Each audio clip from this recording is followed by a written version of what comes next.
Hare Krishna, dear all devotees. Today we will discuss Bhagavad Gita, chapter 2 and shloka 5 from। तो हम लोग पहले कुछ देख लेते हैं। पहले 3-4 का कल में क्या हम लोग देखे थे कल का श्लोका में कि तीसरा श्लोका में भगवान बोल रहे थे कि तुम्हारे में ये नपुंसकता जो नेगेटिविटी का थिंकिंग था वो कैसे आ गया था हृदय में अर्जुन का, उसके बारे में भगवान कृष्ण बता रहे थे। तो अर्जुन चौथा श्लोक में बताते हैं, बोलते हैं फिर से कि भीष्म पितामह तथा गुरु द्रोण को, मतलब हम ऐसे जैसे पूजनीय व्यक्ति हैं उन पर उल्टा बाण चलाएंगे, कैसे चलाएंगे, वो ऐसे पूछते हैं। और फिर आगे बोलते हैं उसका, ये अर्जुन आगे बोल रहे हैं, तो उसको हम लोग पढ़ते हैं श्लोका 5 को। गुरून् हत्वा हि महानुभावा श्रेयो वक्तुं भक्ष्यमपीह लोके हत्वाथ कामास्तु गुरुन्हेव भुञ्जा भगान् रुधिरप्रतिगाधान्। तो इस श्लोक में अर्जुन आगे बोल रहे हैं, गुरु श्रेष्ठ गुरु हैं, अहत्वा ना मारना, ना मारकर, निश्चय ही महानुभावान महापुरुषों को, महान आत्मा जैसे हो गए महापुरुषों को, और श्रेय श्रेष्ठ हैं, अच्छा है, भोक्तुम जीवन का आनंद लेना, जो भोगने के लिए अपने बोल रहे थे कि इस सबको मार के जीवन का आनंद लेने के बारे में। भैक्ष्यम भीख मांगकर, अपि यहाँ तक कि, और बोलता है अपि मतलब भी होता है, भी यह इस जीवन में लोके इस संसार में, हत्वा मीन्स मारकर होता है, अर्थ मीन्स होता है लाभ की, तो हाँ वही है लाभ, कामान इच्छा से, तू लेकिन गुरुजनों की को यह इस संसार में एव निश्चय ही भुंजिया भोगने के लिए बाध्य, भोगान भोग्य वस्तु, रुधिर रक्त से प्रतिगधान सनी हुई रंजित। तो दूषित यहाँ पे बोला, रंजित में दूषित होता है, गूगल ट्रांसलेशन में थोड़ा अधिक सा दिया है तो हम बुक से पढ़ रहे थे। तो आगे अर्थ में अर्जुन आगे बोल रहे हैं इस श्लोका में, हम लोग अर्थ देखते हैं। इस संसार में भीख मांगकर जीना बेहतर है, बजाय इसके कि उन महान आत्माओं के प्राणों की कीमत पर जीवन जिया जाए जो मेरे गुरु हैं। अगर मारेंगे तो वही है, अर्जुन अगर सबको मारते हैं भीष्म पितामह और गुरु द्रोण को, तो उससे वही बोल रहा है। बात तो सही है कि उससे उतना उसको मार कर जीना, कैसे हम जिएंगे, किस तरह से जिएंगे, उसके आनंद पूर्वक किस तरह जिएंगे। वही बोल रहा है, सांसारिक लाभ की चाहत होने पर भी वे श्रेष्ठ हैं। यदि वे मारे गए तो हम जो कुछ भी भोग रहे हैं वह सब खून से सना हुआ होगा। तो जहाँ तक अर्जुन अपना सोच पा रहे हैं वहाँ तक एक तरह से उनके लिए जायज़ है। आगे तात्पर्य में है शास्त्रों के अनुसार जो शिक्षक घृणित कार्य में संलग्न है, लोग उसको बोलते हैं जो गुरु निधम कार्य में रत हो, ऐसा बोल सकते हैं, और विवेक की भावना खो चुका हो, उसे त्याग दिया जाना चाहिए। भीष्म यहाँ पे श्रील प्रभुपाद बता रहे हैं, कितना अच्छा पॉइंट बोले। शास्त्रों के अनुसार जो शिक्षक घृणित कार्य करता है, निधम कार्य करते हैं, जो गुरु संलग्न रहते हैं और बोल रहा विवेक की भावना खो चुके होते हैं, उसे त्याग देना चाहिए, उस गुरु को त्याग देना चाहिए। तो यहाँ पे बोल रहा भीष्म और द्रोण को दुर्योधन की आर्थिक सहायता के कारण उनका पक्ष लेना पड़ा। भीष्म पितामह और द्रोण को उनका आर्थिक सहायता की वजह से उसका नहीं, ऐसा नहीं है। यहाँ पे भीष्म पितामह अपने व्यवस्था में थे, थोड़ा यहाँ पे गलत है एक तरह से देख सकते हैं, क्योंकि भीष्म पितामह की व्यवस्था थी, उन्होंने प्रतिज्ञा ले ली थी, तो अपनी प्रतिज्ञा को तो निभाएंगे। जैसे तो यहाँ पे एक चीज़ होता है कि भगवान इससे बताना चाहते हैं, यहाँ से एक चीज़ हम लोग देख सकते हैं, सोच समझ सकते हैं कि भगवान ने भी प्रतिज्ञा किए थे। भगवान क्या किया था प्रतिज्ञा? भगवान कृष्ण ने प्रतिज्ञा किए थे कि मैं युद्ध में शस्त्र नहीं उठाऊंगा, लेकिन उठाए इनके ऊपर, भीष्म पितामह के ऊपर। तो वहाँ एक लीला थी, नहीं उठाएंगे ऐसा उनका प्रण था भगवान कृष्ण का। तो और भीष्म पितामह उनके भक्त थे कृष्ण भगवान के, तो तो भीष्म पितामह ने वो भी प्रण ले ली कि तब तो हम आपको तो मतलब शस्त्र तो उठवा के रहेंगे। तो यही हुआ। तो यहाँ से वो अपना शस्त्र उठाते हैं एक बार, वो जब अर्जुन अच्छे से बाण नहीं चलाते हैं भीष्म पितामह पे, और उधर भीष्म पितामह धड़ाधड़ मारे जा रहे हैं, अपने तरफ से बाण छोड़े जा रहे हैं, उनके सैनिकों को एकदम पूरा निर्मम हत्या करते जा रहे हैं। तो भगवान कृष्ण अर्जुन को समझाते हैं कि देखो, अगर तुम नहीं मारोगे तो हम अपना हम शस्त्र उठाएंगे, उसको हम मारेंगे। तो वो उठाते हैं और अपना पहिया उठा लेते हैं, ये रथ का पहिया उठा लेते हैं। तो वहाँ पे एक भगवान यहाँ पे एक चीज़ समझाना चाह रहे हैं कि भीष्म प्रतिज्ञा जो किए थे, अपना भीष्म मतलब भीष्म का एक मीनिंग ही होता है, भीष्म पितामह का नाम जो पड़ा था उनसे पहले देवव्रत था, तो देवव्रत का नाम भीष्म पितामह पड़ा, भीष्म पड़ा, क्योंकि भीष्म का मीनिंग होता है अटल, बहुत भयानक प्रतिज्ञा होता है, जिसको बहुत बहुत भारी भी बोल सकते हैं हम लोग, बहुत बहुत बड़ा होता है प्रतिज्ञा। उस प्रतिज्ञा पर अटल रहने के लिए भीष्म उसको बोला जाता है। तो वही उस दिन से राजा संतानु, भीष्म पितामह देवव्रत के पिता थे, वो नाम दिए थे भीष्म उस दिन से, और इच्छा मृत्यु का वरदान उनको उसी दिन दिए थे राजा संतानु, उनके पिता जो थे राजा संतानु। तो वहाँ पे अर्जुन भगवान कृष्ण रथ का पहिया उठा करके जो शस्त्र उठाए, एक शस्त्र का ही हुआ कि उनको मारने चले, तो शस्त्र का काम किया पहिया। तो वहाँ पे भगवान समझाना चाह रहे हैं, देख हम लोगों को कि समय के अनुसार प्रतिज्ञा तोड़नी पड़ती है, देखना पड़ता है कि क्या चीज़ महत्व है, इम्पोर्टेंस क्या है। वहाँ पे ये भी था। तो भगवान हम लोग को समझा रहे थे अर्जुन को एक तरह से हम लोगों को कि भीष्म देवव्रत की तरह भीष्म प्रतिज्ञा नहीं ले लेना चाहिए।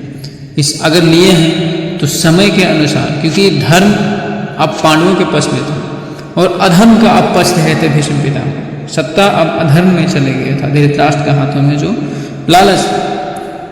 तो अब तो उनका प्रतिज्ञा तोड़ना था। वहाँ पे भगवान ये बताना चाह रहे हैं, वो प्रतिज्ञा तोड़ के, क्योंकि अपना प्रतिज्ञा तोड़े भगवान है जो, और एक तरफ से उनका अपने भक्तों का हम ये भी समझ सकते हैं कि अपने भक्तों का खुश करने के लिए भी उठाए, क्योंकि वो भीष्म पितामह प्रण लिए थे कि हम उठवाएंगे भगवान कृष्ण से धनुष, मतलब शास्त्र उठवाएंगे, वही हुआ उनको खुश करने के लिए उठवाएंगे।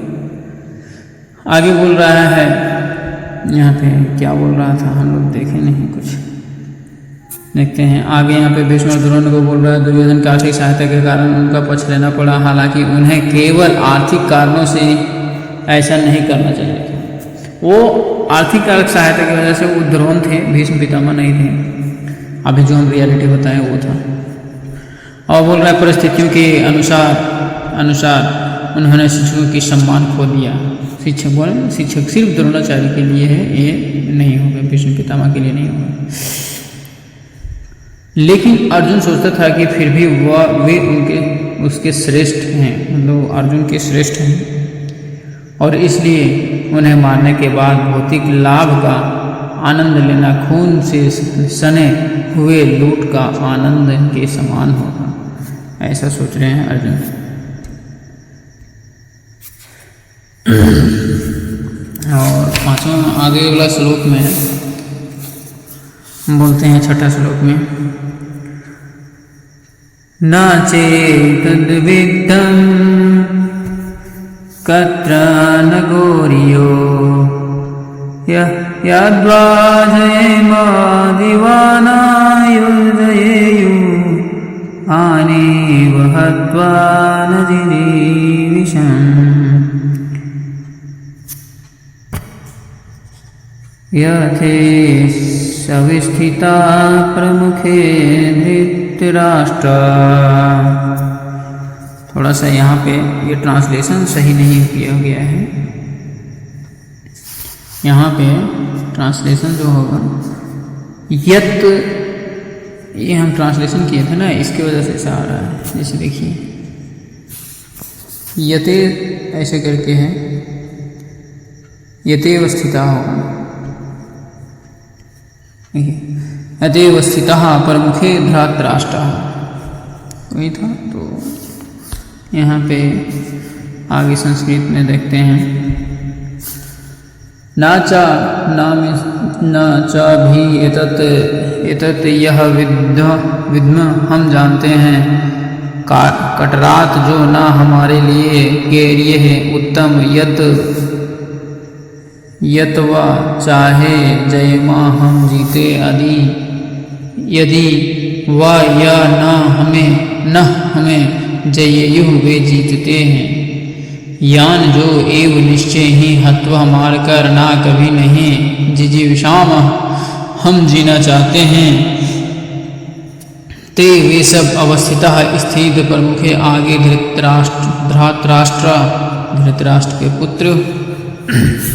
तो अर्जुन कह रहे हैं छठे श्लोक में, ना ही हम जानते हैं कि कौन बेहतर है उन पर विजय पाना या उनसे पराजित होना। अगर हमने धृतराष्ट्र के पुत्रों को मार दिया तो हमें जीने की परवाह नहीं करनी चाहिए। फिर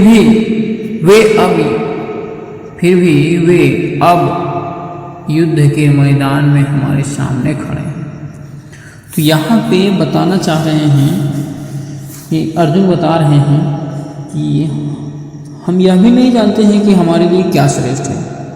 वो ऐसा बोल रहे हैं अर्जुन कि मेरे लिए क्या श्रेष्ठ है वो हम नहीं जानते हैं, उनको जीतना या मेरा जीतना, या तो वो जीते या तो हम जीते। तो ऐसा सोच रहे अर्जुन। तो यदि बोल रहे हैं, आगे बोलता है कि यदि हम धृतराष्ट्र के पुत्रों को वध कर देंगे तो हमें जीवित रहने की आवश्यकता नहीं है, क्योंकि अगर एक अपने ही चाचा के लड़कों को मार देगा तो किस तरह से जीवित रहेगा मार करके। फिर भी मतलब बोल रहा है कि हमारे समझ जो है हमारे विपक्ष में खड़ा है, हमारे सामने खड़ा है ये सब युद्ध करने के लिए। बताइए किस हद तक है ये सब का मतलब, वो चीज़ बताना चाह रहे हैं अर्जुन। तो आगे जैसे यहाँ पे तात्पर्य में है, अर्जुन की समझ में यह नहीं आ रहा था कि वह क्या करे, वो क्या करे, युद्ध करे और अनावश्यक रक्तपात करना बने। यद्यपि क्षत्रिय होने के नाते युद्ध करना उनका धर्म था, तो उसका कर्तव्य था, वही बोल रहा है उनका धर्म और कर्तव्य था। अथवा उसे युद्ध से विरक्त रहकर भिक्षा मांगकर जीवन यापन करना चाहिए। ये पहला चैप्टर में बोले थे, अर्जुन बोले थे।